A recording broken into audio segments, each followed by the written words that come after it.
My name's Hamida Raj. I live in Milton Keynes with my husband Amir.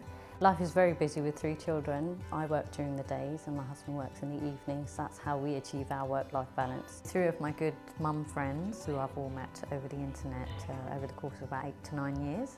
Rachel, who comes out with the most hilarious stuff sometimes. Elizabeth, she's a bit of a worrier, but she's also there to help support all of us. And Pippa, even though I've known her online for over 8 years, today is the first time I've actually met her in person. Invited everybody round. We're going to hopefully be sharing some tips that are going to be helpful to others too. And we've also got Penny from Supersavvyme who's going to be joining us. My tip is about keeping children motivated to school. What we do is it is a box. It's a special kind of box.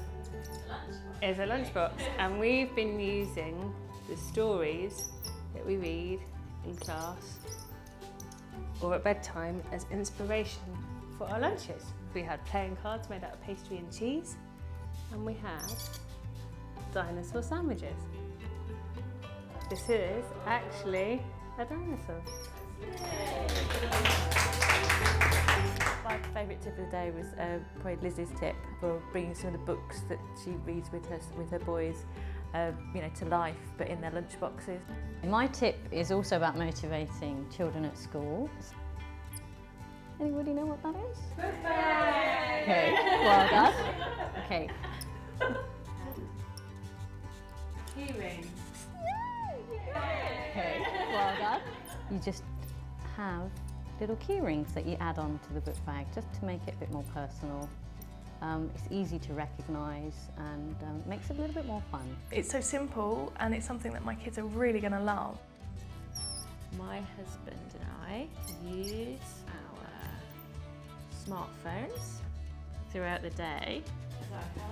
It is a calendar. Oh! So that I can invite him and he can't deny that I asked him to do something.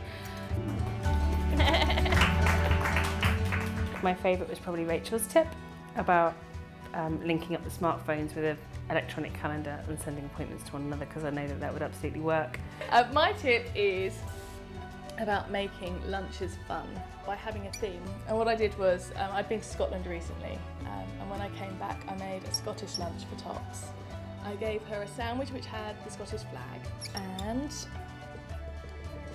shortbread, which is really fantastic. Tops was able to learn something about her culture, her history, but also just to have fun with her lunch. It's hard enough, when you've got children who've got lunches and they might be fussy, and the fact that you can make it slightly more interesting and educational and nutritious at the same time, I think that's a fantastic idea.